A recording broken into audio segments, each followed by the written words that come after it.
तो शौक आ जाएगा। पता लगा सकते हैं ईश्वर में। शरीर से अगर तुम्हें कोई काम भी है, पर मन तो तुम्हारा फ्री है।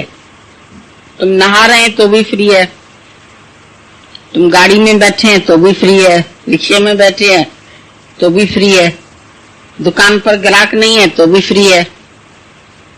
बहुत टाइम फ्री रहता है, लेटते समय फ्री है, उस वक्त भी तुम कोई ध्यान कर सकते हैं। मेन बात है इस ज्ञान के लिए अपनी ही लगन की जरूरत है। अपनी इतनी तीव्र लगन हो, जैसे एक तड़प होती है, मछली पानी के बिना नहीं रह सकती है, उसका जीवन पानी है।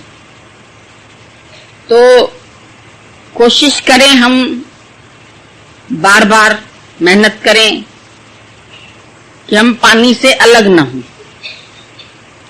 और जो तुमको ऐसे फंसे हुए भी दिखे उनको भी तुम कोशिश करो कि भाई तुम्हारा जीवन क्या है। एक व्यक्ति मछलियां फंसा रहा था, तो मछलियां ऐसे ऐसे तड़प रही थी, तो दूसरा लड़का वहां से निकला, उसको बहुत अंदर से पीड़ा लगी कि इतनी सारी मछलियां और ये कैसे उसको पानी से अलग कर रहा है, अपने स्रोत से अलग कर रहा है। तो उसने क्या किया, जल्दी जल्दी उन मछलियों को ऐसे करके निकाल के और पानी में डालने लगा। तो वो मछलियां तो बच गईं जिनको पानी में वापस डाला। तो दूसरे ने कहा आखिर तुम कब तक ये करते रहोगे, लहर आती है तो कई मछलियां समुद्र किनारे पर ऐसे भी आ जाती है, और थोड़ी देर भी पानी नहीं मिलता है तो वो मर जाती हैं। तो बोला ऐसे तुम कितनी सी मछलियों को जीवन दे सकते हो, तो बहुत कठिन बात है। उसने बोला ये मछली तो बच गई, उसने उठा के 2-4 मछलियां फिर डाल दी जो भी कल पड़ रही थी, तो उनको बचा के ऐसे फटाफट फटाफट डालता जा रहा था। तो बोला कम से कम ये तो बच गई। तो जैसे हम अंदर से हमको खुशी आई है या हम इस माया से बच पाए हैं, तो हमारे अंदर ये शौक होना चाहिए कि हम सभी को बचा लें। लेकिन एक सवाल उठता है कि सभी को मतलब सारी दुनिया में इतने सारे लोग हैं, तो हम सबको कहां तक बचा सकते। पर जितनी मछलियों को तुम पानी में फेंक सके उतनी तो तुमको खुशी होगी कि इतनी तो बच गई, कम से कम इनका जीवन तो बच गया। अब हमारे पास भी लाखों करोड़ों लोग नहीं बचे हैं, लेकिन जितने भी बचे हैं तो इनकी भी खुशी है ना, ये तो माया में गिरने से बचे, कम से कम इनको तो माया ने नहीं फंसा लिया।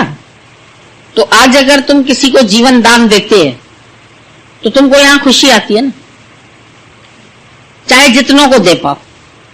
तुम इस राह पर बड़े हो, भले तुम गुरु जितना कार्य नहीं भी कर सकते हो, इतने खाली नहीं हो, तुम्हारे पास समय कम है या ग्रस्त भी है या कोई काम भी है, पर फिर भी जितना कर सकते हो उतना तो करो, उतने तो आगे बढ़ो। या इस आलस्य में अरे कहां सब लोग हो पाएंगे, ये काम बड़ा कठिन है, छोड़ दिया, तो ऐसे सभी छोड़ दें। और किसी काम को नहीं कोई छोड़ता है, उसमें बोलते हैं हाँ हमें अपना बिजनेस करना है, हमें अपनी पढ़ाई करनी है, इतनी सारी लड़कियां पढ़ रही हैं, इतनी सारी डॉक्टर बन जाएंगी, तो फिर सारी जगह डॉक्टर ही डॉक्टर दिखेंगे।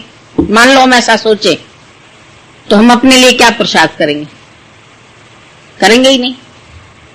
कोई भी कर्म सीखने के लिए अगर हमारे दिमाग में ये आ गया कि इतने सारे लोग साड़ियों की दुकान खोल लेंगे तो मेरी साड़ी फिर कैसे बिकेगी, ऐसा नहीं होता है। बल्कि जवाहरी बाजार में सब जवाहरी बाजार में बचे, कपड़े की मार्केट में तुमको 100 दुकानें कपड़े की ही मिलती है। भाई ये कपड़ा मार्केट है, ये ज्वेलरी मार्केट है, ये या मसाला मार्केट है, कुछ भी है, अनाज की मंडी है, गुड़ की मंडी है, सब अलग अलग बनी हुई होती है। तो अगर वहां यही लोग सोचेंगे एक ही दुकान हो और एक ही की दुकान चले, एक ही का बिजनेस चले, तो उसके बगल में अगर दूसरा आके खोलेगा तो उसको जलन होती है, पर नहीं होती जलन, क्योंकि पूरी बाजार ही उसी की है, तो सारे ही लोग वहीं पर ही आएंगे लेने के लिए। उनको गुड़ चाहिए तो वहीं आएंगे, उनको जवाहरात चाहिए तो वहीं जाएंगे, और वहां कंपैरेटिवली देख के एक दूसरे का सामान वो अच्छी चीज चूज करके लेके जाएंगे। तो तुम जितनी अंदर में अच्छी चीज रखेगा उतनी तुम्हारी मार्केट वैल्यू बढ़ जाएगी। कोई आंख बंद करके भी तुम्हारी दुकान पर चढ़ के आ जाएगा कि इसके पास तो हमको एकदम सच्ची चीज मिलेगी, घुस के आ जाएगा वहां पर।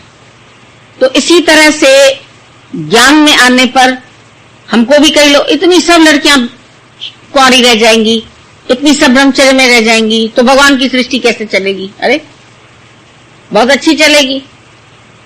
इनका जीवन देख के कई लोग माया में गिरने से बचेंगे, कई लोग अपना जीवन ईश्वर को अर्पण करेंगे, और फिर कईयों में से कई और बनेंगे, कईयों को और को फायदा होगा परंपरागत।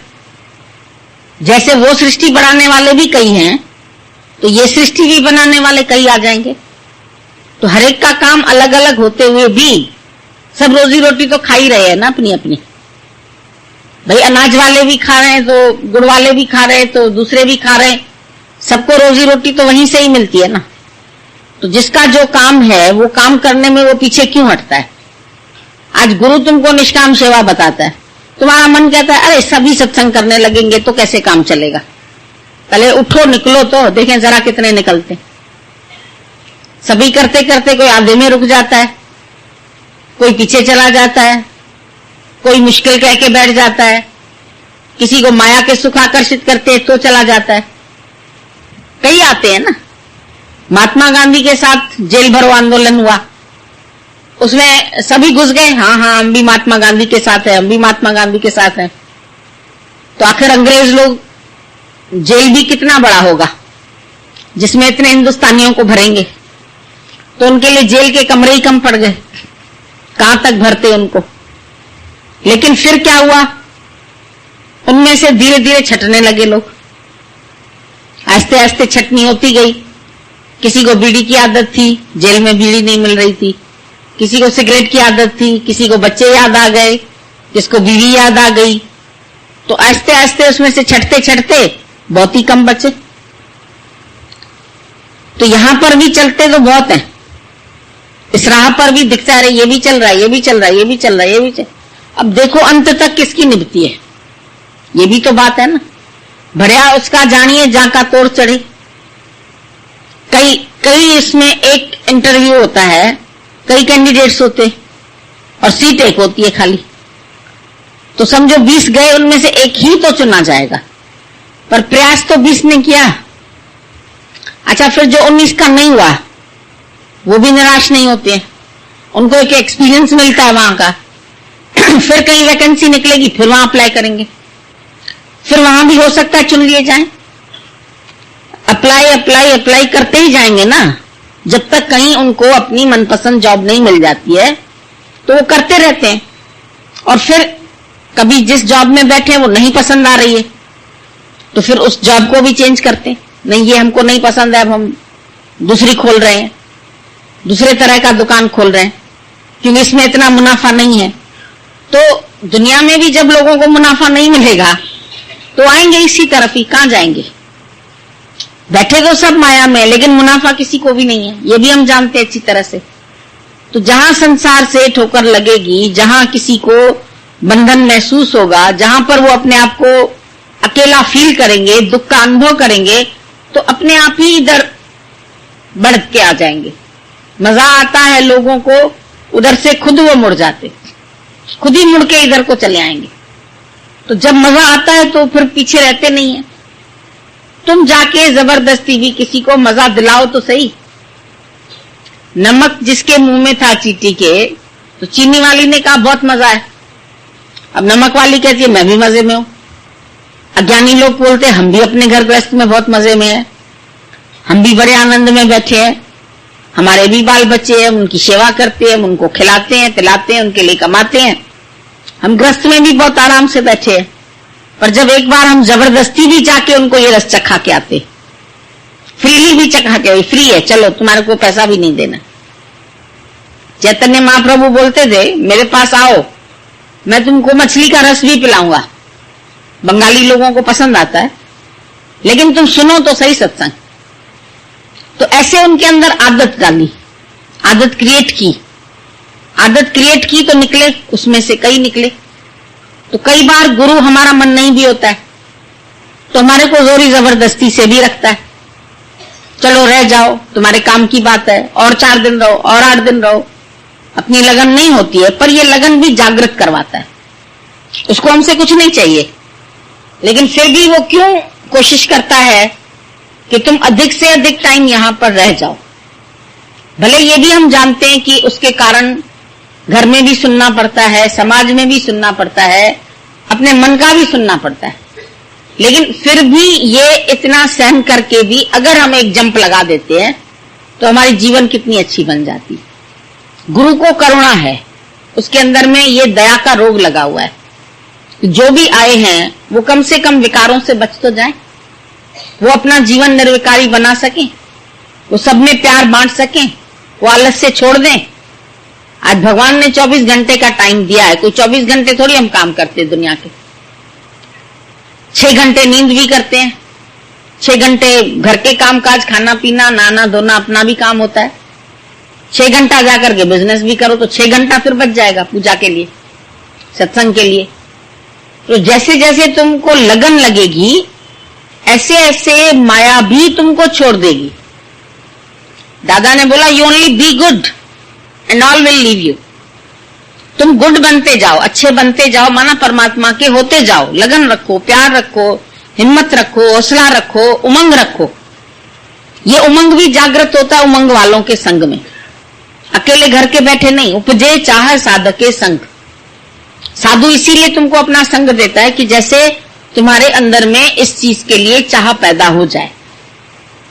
आज मैच देखते हैं तो मैच में जैसे बच्चे खेलते हैं दूसरे उसमें, तो बच्चे अपने मैदान में क्रिकेट खेलने लगते, बैडमिंटन खेलने लगते हैं, वॉलीबॉल खेलने लगते हैं, जो उनको शौक होता है। मैच देखते देखते उनको भी खेलने का शौक आ जाता है ना। टीवी में ऐड देखते देखते तुम भी जाके बाजार से वो चीज लेके आते हो। तो जैसे देखते देखते तुम्हारे अंदर में भाव पैदा हो जाता है खरीदने का, ये मशीन अच्छी है, ये पंखा अच्छा है, ये चीज अच्छी है, वो चीज अच्छी है, तुम दुकान तक घिसट के चले जाते हो, वो टीवी में तुमको ऐड दिखाते हैं। तो देखते देखते तुम्हारे अंदर में शौक क्रिएट हो जाता है। ऐसे ही ज्ञान में रहते रहते रहते रहते, चाहे पहले मन लगे न लगे, उसको जबरदस्ती भी बिठाओ, जबरदस्ती भी लेके आओ। बच्चा पहले स्कूल में जाने में आनाकानी करता है, रोता है, ऐसा करता है, बार बार मम्मी मम्मी कह के पीछे पड़ता है, फिर भी मम्मी अपनी ममता छोड़ के उसको स्कूल में छोड़ आती है। भले एक दिन रोएगा, दूसरे दिन रोएगा, 4 दिन में फिर वो दोस्तों से अपने खुश हो जाएगा। फिर उसको अपनी लगन लगेगी, तो तुम नाश्ता भी बना रहे होंगे तो भी कहेगा नहीं मैं छोड़ के जा रहा हूं, मेरे को स्कूल में देर होती है, क्योंकि टीचर डांटेगी, फाटक बंद हो जाएगा। फिर जब उसको अपने जीवन बनाने की लगती है तो पढ़ाई में भी प्रोग्रेस करता है। फिर नंबर भी ज्यादा आने चाहिए मेरे, क्योंकि कम नंबर के कारण दूसरे स्कूल में अच्छा कोर्स नहीं पढ़ सकते हैं, अच्छी जगह एडमिशन नहीं हो सकता है। तो चाहते हैं सब बच्चे भाई 90%, आजकल तो 90, 95 इतने परसेंटेज तो सब सोचते हैं आने ही चाहिए। कोशिश ही 3rd क्लास में पास होने की करोगे तो फिर तो फर्स्ट आना तुम्हारे लिए बहुत ही मुश्किल है। तो जैसे उस क्षेत्र में भी हमें टीचर मददगार होती है, घर के लोग मददगार होते हैं, पर उसके साथ साथ अपनी विल भी मददगार होती है। अगर अपनी विल नहीं है, माँ बकबक करती रहेगी, वो किताब में नावल रख के पढ़ लेगी जब उसको शौक नहीं होगा। तो हम कहते हैं इस ज्ञान के लिए भी तुमको अंदर में शौक पैदा होना चाहिए, उमंग पैदा होनी चाहिए, रास्ता अपने आप निकल आता है। अगर तुम्हारे दिल में सच्ची लगन है तो कोई रोक नहीं सकता है। कोई एक आदर्श अपने आगे रखो कि हमको अपना जीवन कैसा बनाना है, हमें क्या होना है, हमारे जिंदगी का उद्देश्य क्या है। वो उद्देश्य तो सबने बहुत बनाया, खाया पिया भोगा सोया, बच्चे पाले, पैसा कमा लिया, बस इससे अधिक क्या कर रहे हैं। पढ़ लिख के भी, वो संसारिक विद्या लेके भी यही धन, जूठा धन कमाते हैं, आजीविका को चलाते हैं, फिर आजीविका से भी ज्यादा जोड़ते हैं, फिर उसके लिए स्टेटस भी चाहिए, उसको नाम भी चाहिए, उसको सब सुविधाएं भी चाहिए, एसी भी चाहिए, कार भी चाहिए, बंगला बड़ा भी चाहिए, फिर उधर मेहनत करने लगता है। तो जब संसार में एक मेहनत करके कोई अपने लिए बंगला बना लेता है, मोटर बना लेता है, बच्चों को भी पढ़ा लेता है, स्टेटस भी बना लेता है, तो यदि हम इस तरफ एम रखेंगे तो क्यों नहीं पहुंच सकते? जिस ट्रेन में तुम सवार होंगे उस शहर में पहुंच जाएंगे। कलकत्ता की ट्रेन में बैठेंगे तो कलकत्ता पहुंचेंगे, बॉम्बे की ट्रेन में बैठेंगे तो बॉम्बे पहुंचेंगे। वो ट्रेन देख के चढ़ते हो ना तुम, हमारे शहर तक ये ट्रेन जाती है कि नहीं जाती है? तो जब तुम बैठ जाते हो वो टिकट लेके तो तुमको ट्रेन पहुंचा देती है। तो भगवान का काम है ये, वो तुम्हें पहुंचा देगा, पर तुम कम से कम अपनी ट्रेन तो बताओ। टिकट विंडो पर लिखा रहता है इस शहर की टिकट यहां से मिलेगी, इसकी यहां से मिलेगी, तो वहीं खड़े होते हो ना तुम। जब एक सांसारिक कार्य के लिए तुम जहां पहुंचना होता है वहां के लिए टिकट लेते हैं, पैसा खर्च करते हैं, लाइन में खड़े होते हैं, तो तुम्हें यहां आने के बाद अपने जीवन का कोई उद्देश्य तो बनाना चाहिए, और फिर उसके लिए लगातार मेहनत। समाज क्या कहेगा, घर वाले क्या कहेंगे, बच्चे भूख मर रहे हैं, ये ऐसे हो रहा है, उन सबकी युक्ति आ जाती है। उनको भी हम फेंक के नहीं जाएंगे, हम नहीं बोलेंगे तुम उनको फेंक के आओ। उनके लिए कोई युक्ति करके, किसी को रहा के, किसी तरह से भी, जैसे और कामों के लिए तुम अपने लिए कोई ना कोई जुगाड़ ढूंढ लेते हो। घर में किसी के यहाँ अचानक डेथ हो जाती है, वहां पहुंचना है माँ को, तो दादी आके बोलेगी अच्छा मैं बैठती हूँ बच्चों के साथ, तुम चली जाओ। या कोई पड़ोस वाली कहेगी कोई बात नहीं है, मैं तुम्हारे बच्चों को देख लूंगी। तो अगर ईश्वर पर भरोसा है तो क्या उनको ईश्वर नहीं देखेगा? क्या कोई काम किसी का रुक जाएगा? क्या किसी के बच्चे नहीं पलेंगे? आज जो इस राह पर बढ़े, क्या उनके बच्चे नहीं बढ़े? वो नहीं पढ़ लिख के अभी तुम्हारे ही सामने है भाई, ये दिल्ली में करते सत्संग, मैं इन्होंने सत्संग किया, तो क्या बच्चे रास्ते में छोड़ गए? क्या आसक्ति निकालनी है, ये बात अलग है। बाकी रास्ते में सचमुच में रामतीर्थ की तरह थोड़ी हम तुमको बोलेंगे कि चलो तुम इसको सड़क पर छोड़ के आओ। नहीं है आज वो जमाना, और ना ही अपनी इतनी ममता कटती है। पर इतना बड़ा उद्देश्य बताने के बाद हम थोड़ा थोड़ा तो बढ़ते हैं ना, कम से कम। एक आदमी को घर के लिए रिवॉल्वर चाहिए था, तो उसने बोला हमारे को तोप चाहिए। किसी ने बोला पागल कहीं के, तुम तोप का ऑर्डर क्यों देते, तुमको कोई मैदान में जाके लड़ना है?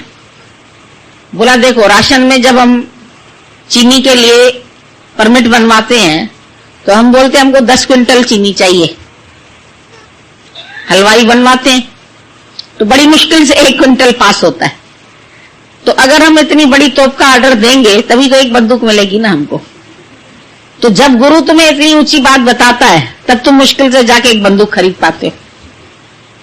एम तो तुमको ऊंचा बताएगा ना कि तुम्हारे जिंदगी का आखिर तुम्हारी दिशा कौन सी है, और फिर उसके लिए भी तुमको ये रम्ज देता है कि जितना भी टाइम घर में रहते हो तुम भगवत भाव से रहो। तुम सेवा किसी की करते हो भगवत भाव से करो, अपना भाव अच्छा रखो। वो क्या करते हैं, वो क्या समझते हैं, उसकी तरफ तुम्हारा ध्यान नहीं होना चाहिए कि तुम भगवत भाव रख रहे हैं, वो फिर भी तुमको अच्छा नहीं समझ रहे हैं। कोई बात नहीं, इतना भी हमारे को सहन शक्ति होनी चाहिए। जब इस राह पर बड़े हो तो सहना भी पड़ेगा, कभी गाली भी सहनी पड़ेगी, कभी अपमान भी सहना पड़ेगा, कभी मार भी सहनी पड़ेगी। तो तुकाराम को मार सहनी पड़ी, बीवी ने मार दिया उसके सिर पे गन्ना, 2 टुकड़े हो गए। कहता है आधा तुम खा लो, आधा हम खा लेते हैं। तो रमज आ जाती है। भले कैसी भी कंडीशन आती है हमारे पास, तो हमको उसको झेलने की ताकत सत्संग से मिल जाती। नेवला लड़ रहा है सांप से, बार बार जाता है चंदन के पेड़ के पास उसकी खुशबू लेने के लिए, फिर आके लड़ता है, फिर लेता है खुशबू, फिर लड़ता है। तो फिर तुम आते हैं इधर गुरु के पास, गुरु का प्यार खींच के लाता है, गुरु की ममता हमको बांधती है, और ये ममता बंधी रहे तो अच्छा है। गुरु से एक रिश्ता बना लो।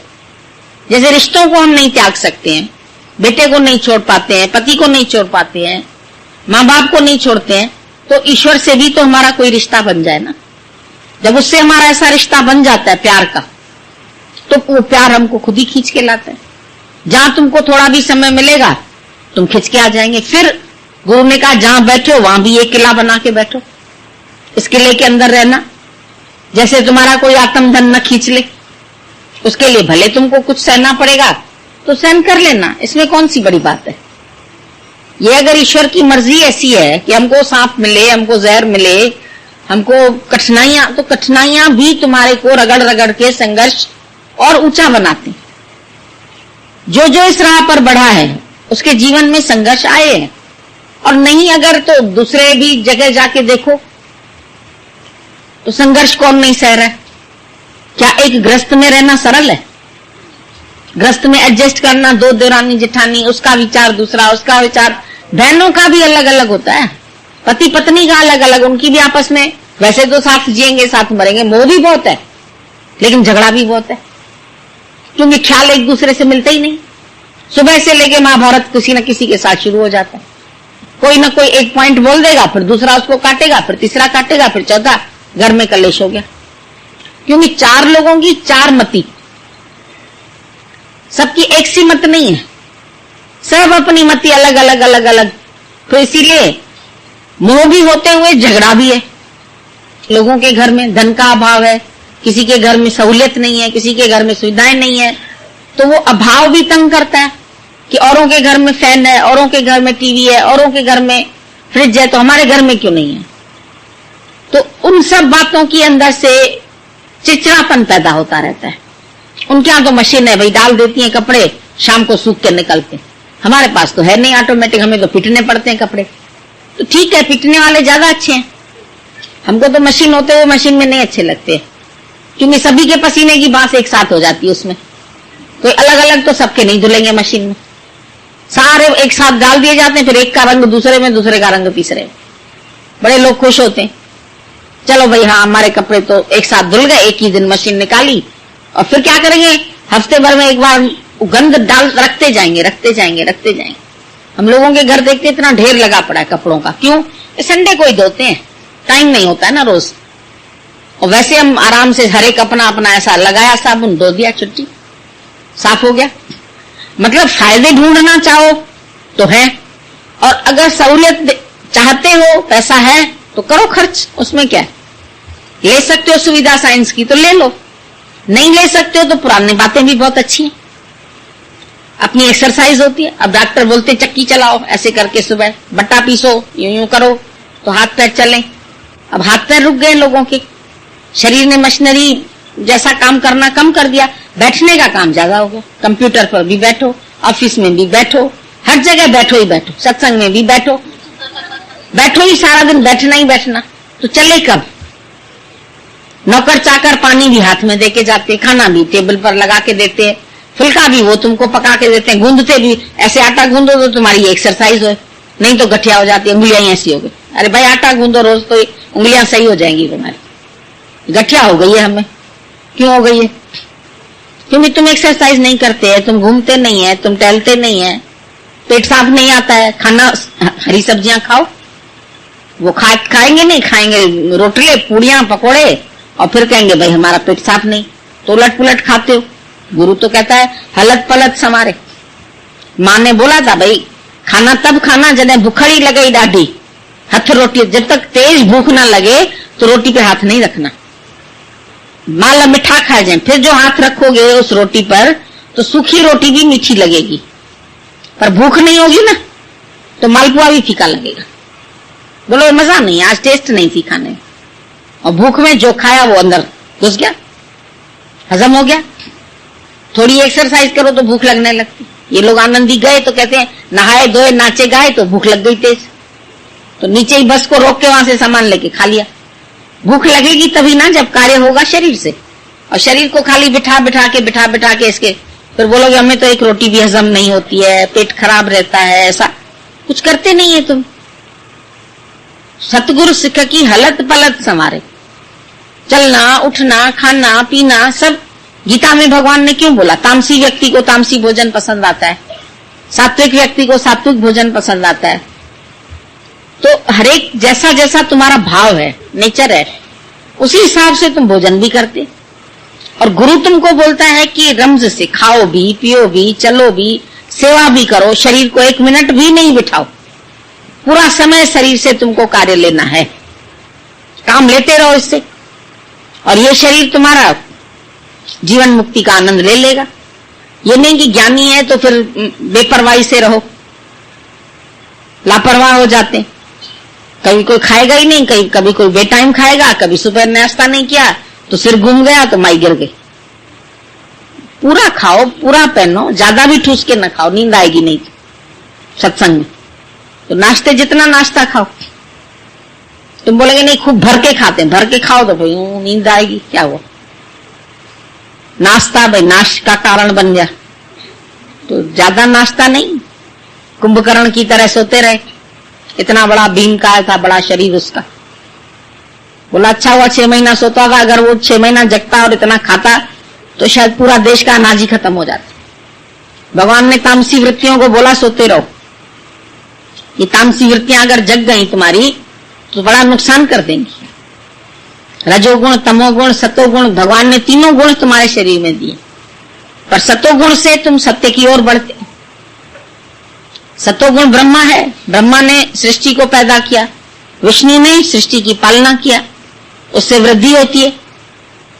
और उसके बाद शिव, शिव तो तुम्हारा गुरु है जो तुम्हारे अहंकार को मार के तुमको सच्चा जीवन जीना सिखाता है।